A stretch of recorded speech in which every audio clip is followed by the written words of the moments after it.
మాట్లాడవలసిందిగా మనవి చేస్తున్నాను.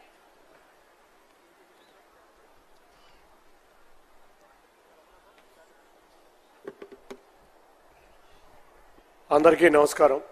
వేదికని అలంకరించిన పెద్దలు, గౌరవనీయులు ఆంధ్రప్రదేశ్ రాష్ట్ర ముఖ్యమంత్రి నారా చంద్రబాబు నాయుడు గారికి, అంతేకాకుండా యూరోపియన్ యూనియన్ అంబాసిడర్ హెర్వీ డెల్ఫిన్ గారికి, మంత్రి కందుల దుర్గేష్ గారికి, బాలాజీ గారికి, వెంకట్రావు గారికి, తేజస్వికి, అంతేకాకుండా సెక్రటరీ అజయ్ జైన్ గారికి అందరికీ కూడా నా హృదయపూర్వక నమస్కారాలు.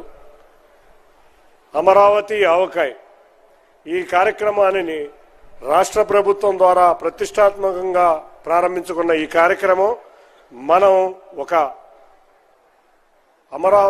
మన ఆంధ్రప్రదేశ్ పునర్నిర్మాణంలో భాగంగా ఒక రాజధాని కాదు, ఒక అభివృద్ధే కాదు, ఒక సంక్షేమమే కాదు, ఒక సినిమా, ఒక కల్చర్, ఇటువంటి కార్యక్రమాలు కూడా మన రాష్ట్రంలో అభివృద్ధి చెందాలని గౌరవ ముఖ్యమంత్రి గారి కళల రూపం ఈ కార్యక్రమం. తప్పకుండా ఇటువంటి కార్యక్రమాల వల్ల మనం ఇతర రాష్ట్రాలతో పోటీ పడటంలో అభివృద్ధిలోనే కాదు, మనం సాంకేతికంగానే కాదు, కళలను పోషిస్తాం. ఇవాళ సినిమా పరిశ్రమ ఒక చక్కటి పరిశ్రమ. ఇవాళ ఈ విజయవాడ అమరావతి నగరంలో ఎప్పటి నుంచో సినిమా పరిశ్రమ అభివృద్ధి చెంది ఉంది. అంతేకాకుండా ఈ ప్రాంతం మొత్తం కూడా సాంస్కృతిక కార్యక్రమాలు, ఇటువంటి కార్యక్రమాలు చేయటమే కాకుండా ఒక ఉత్సవాలు నిర్వర్తించాలి, రాష్ట్రం మొత్తం మీద ఉత్సవాలు నిర్వర్తించాలి, ఒక సర్క్యూట్ టూరిజం డెవలప్ చేయాలి, సర్క్యులేషన్ ఆఫ్ మనీ ఉండాలంటే టూరిజం తప్పితే మరి ఏది కాదని గౌరవ ముఖ్యమంత్రి వారు ఎప్పుడో 20 సంవత్సరాల క్రితం ఉమ్మడి రాష్ట్రంలో వారు హైదరాబాద్ అభివృద్ధిలో ఘనంగా చూపించారు. అట్లాగే మళ్ళీ ఇవాళ రాష్ట్రంలో ఎన్నో ఉత్సవాలు, వైజాగ్లో బీచ్ ఫెస్టివల్ అనుకుని, అంతేకాకుండా విజయవాడ ఉత్సవ్ ఈ ప్రాంతంలో, ఇవాళ అమరావతి ఆవకాయ్, అంతేకాకుండా రేపు రాబోయే కాలంలో ఎక్కడికక్కడ ప్రతి సిటీలోకి ఒక ఫెస్టివల్ ఉండి అక్కడ ఉన్న ప్రతి ఒక్కళ్ళని, కళల్ని, కళాకారుల్ని పోషించే విధంగా తయారు చేస్తున్న మన ముఖ్యమంత్రి గారికి ధన్యవాదాలు తెలుపుకుంటున్నాం. అంతేకాకుండా ఇవాళ కృష్ణమ్మ జలహారతి మనం 2014-19 మన గౌరవ ముఖ్యమంత్రి వర్యుల చేత మీదుగా ప్రారంభమైన ఈ జలహారతి మళ్ళీ ఇవాళ ఇక్కడి నుంచి ప్రారంభించి మనం ప్రకృతిని ఆరాధిస్తాం. తప్పకుండా కృష్ణమ్మను ఆరాధించి ఆ రైతులకి సంక్షేమంగా ఉండాలి, అభివృద్ధి జరగాలని కోరుకున్న ముఖ్యమంత్రి వర్యుల చేతుల మీదుగా మళ్ళీ ఇవాళ కృష్ణమ్మ జలహారతులు ప్రారంభించుకోవడమే కాకుండా ఈ ప్రాంతంలో హౌస్ బోట్స్ను కూడా ఇక్కడికి తీసుకువచ్చి మొత్తం రాష్ట్రంలో ఉన్న అన్ని నదులలో కూడా ఈ హౌస్ బోట్స్ ఉండే విధంగా, టూరిజం డెవలప్ అయ్యే విధంగా కృషి చేస్తున్న ముఖ్యమంత్రి వారి గారికి ధన్యవాదాలు తెలుపుకుంటూ, తప్పకుండా రాబోయే కాలంలో అభివృద్ధిలోనే కాదు, సంక్షేమంలో కాదు, టూరిజంలో కూడా #1 డెస్టినేషన్గా ఆంధ్రప్రదేశ్ ఉండాలని, ఉంటుంది, గౌరవ ముఖ్యమంత్రి వర్యుల చేతుల మీదుగా ఉంటుందని అందరికీ తెలుసు. అదేవిధంగా ముందుకు వెళ్ళాలని తెలియజేసుకుంటూ అందరికీ కూడా ఈ అవకాశం ఇచ్చిన పెద్దలందరికీ కూడా పేరు పేరున ధన్యవాదాలు తెలుపుకున్నాను. Thank you. Thank you sir, thank you very much. అలాగే Andhra Pradesh tourism development corporation chairperson doctor Nookasani Balaji గారిని మాట్లాడవలసిందిగా మనవి.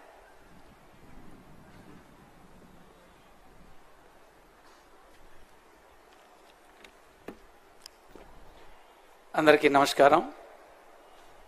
ఈనాటి ఈ కార్యక్రమం సందర్భంగా ముఖ్య అతిథులుగా వచ్చేసినటువంటి గౌరవనీయులు ఆంధ్రప్రదేశ్ ముఖ్యమంత్రి శ్రీ పూజ్యులు Shri Nara Chandrababu Naidu garu, ambassador European Herve Delfin,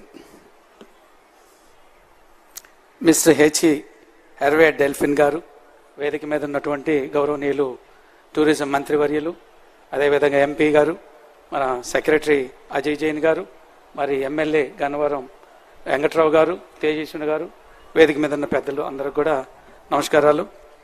ఈరోజు ఆంధ్రప్రదేశ్లో టూరిజం అభివృద్ధికి గౌరవ ముఖ్యమంత్రి చంద్రబాబు నాయుడు గారు అనేకమైనటువంటి చర్యలు తీసుకుంటూ ఈ దేశంలోనే ఆంధ్రప్రదేశ్ని ఒక అగ్రగామి టూరిస్ట్ డెస్టినేషన్గా తయారు చేయడానికి ప్రయత్నాలు చేస్తున్నారు. అందులో భాగంగా అనేక రాయితీలతో ఇస్తూ టూరిజం పాలసీని తీసుకొచ్చారు. బహుశా ఇండియాలోనే ఒక ప్రప్రథమంగా ఆంధ్రప్రదేశ్లో టూరిజం పాలసీ తీసుకొచ్చి ఇన్వెస్టర్స్ని అట్రాక్ట్ చేస్తూ ఆంధ్రప్రదేశ్లో టూరిజం డెవలప్మెంట్ కోసం చేస్తున్న కృషిలో భాగంగా మొన్న 2 years బ్యాక్ ఈ టూరిజం పాలసీ తీసుకురావటం. అందువలన వైజాగ్లో జరిగినటువంటి కన్ఫెడరేషన్ ఆఫ్ ఇండియన్ ఇండస్ట్రీ సమ్మిట్లో 19,000 కోట్ల రూపాయలు ఆంధ్రప్రదేశ్ టూరిజంకి ఎంఓఎల్ చేసుకున్న పరిస్థితి. అందులో భాగంగా ఇవాళ ఒక 30 యూనిట్లు ముందుకు వచ్చి వాళ్ళందరూ కూడా దాన్ని ప్రారంభించే స్థితి.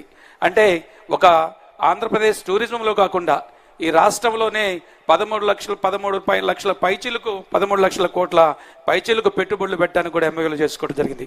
ఒక పక్క ఆంధ్రప్రదేశ్ అభివృద్ధిని కాంక్షిస్తూనే మరోపక్క ప్రధానంగా కొన్ని దేశాలు అయితే టూరిజం మీద ఆధారపడి జీవిస్తూ ఉన్నాయి.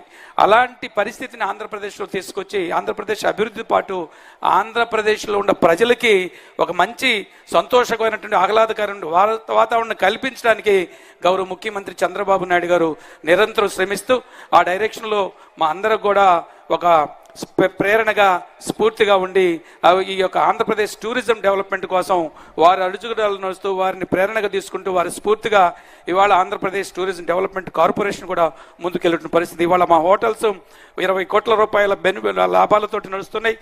బోటింగ్కి వచ్చేసరికి అద్భుతంగా Andhra Pradesh wherever there is a possibility, ఎక్కడ వీలుంటే అక్కడ బోటింగ్ యాక్టివిటీని కూడా ముందుకు తీసుకున్న పరిస్థితి. అంటే హోటల్స్ కానీ అదేవిధంగా మేము లీజుకి ఇచ్చినటువంటి ఓఎండ్ఎం కింద ఉన్న హోటల్ రెస్టారెంట్స్ కానీ ఇవన్నీ కూడా అద్భుతమైన ప్రగతి పథంలో ఉన్నాయి. వాటన్నిటిని ఇంకా ముందుకు తీసుకెళ్ళడానికి వారిచ్చిన స్ఫూర్తి ఏదైతుందో, వారిచ్చిన ప్రేరణ ఏదైతే ఉందో, వారి ఆలోచన ఏదైతుందో, ఏదైతే ఆంధ్రప్రదేశ్ అభివృద్ధి కోసం గౌరవ ముఖ్యమంత్రి చంద్రబాబు నాయుడు గారు అహరహరం శ్రమిస్తున్నారో, కృషి చేస్తున్నారో, ఆలోచిస్తున్నారో, ఆ ఆలోచనలకు అనుగుణంగా ఇవాళ ఆంధ్రప్రదేశ్ టూరిజం డెవలప్మెంట్ కార్పొరేషన్ కూడా గౌరవ మంత్రివర్యులతో పాటు సెక్రటరీ అజయ్ జైన్ గారు, ఎండి ఆమ్రపాళి గారు, మేమందరం మా ఉద్యోగులు టూరిజం కార్పొరేషన్ సంబంధించినటువంటి సిబ్బంది మొత్తం కలిసి కూడా ఆంధ్రప్రదేశ్లో టూరిజం అభివృద్ధికి చంద్రబాబు నాయుడు గారు ప్రేరణతో కృషి చేస్తున్నాం.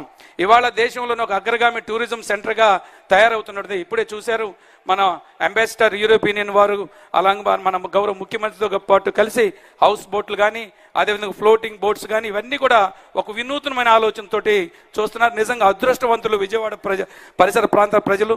ఇంత పెద్ద గొప్ప కృష్ణమ్మ నది ఉండటం, ఆ నది ఒడ్డున హౌస్ బోట్స్, ఫ్లోటింగ్ బోట్స్, లేదా ఇంత పెద్ద కార్యక్రమాలు ఆవకాయ పేరుతో ఒక నేషనల్ లెవెల్ ఫేమస్ ఫెస్టివల్స్ జరగటం, అదేవిధంగా అక్కడ ఉన్నటువంటి భవానీ ఐలాండ్ ఇవన్నీ చూస్తే ఒక అద్భుతమైనటువంటి ఆంధ్రప్రదేశ్ టూరిజం ఇక్కడే కనపడుతుంది. హైదరాబాద్ విజయవాడ నడిబొడ్డున ఈ దేశంలోనే ఒక తలమానికంగా మిగిలిపోయే విధంగా ఆంధ్రప్రదేశ్ టూరిజం అభివృద్ధికి చర్యలు తీసుకున్న గౌరవ ముఖ్యమంత్రి గారికి మాకు ఈ అవకాశం ఇచ్చి ఇక్కడ మాట్లాడే అవకాశం కూడా కల్పించినందుకు వారికి సదా కృతజ్ఞతలు, సదా వారికి చిరస్మరణీయంగా గుర్తుపెట్టుకునేటువంటి పరిస్థితి.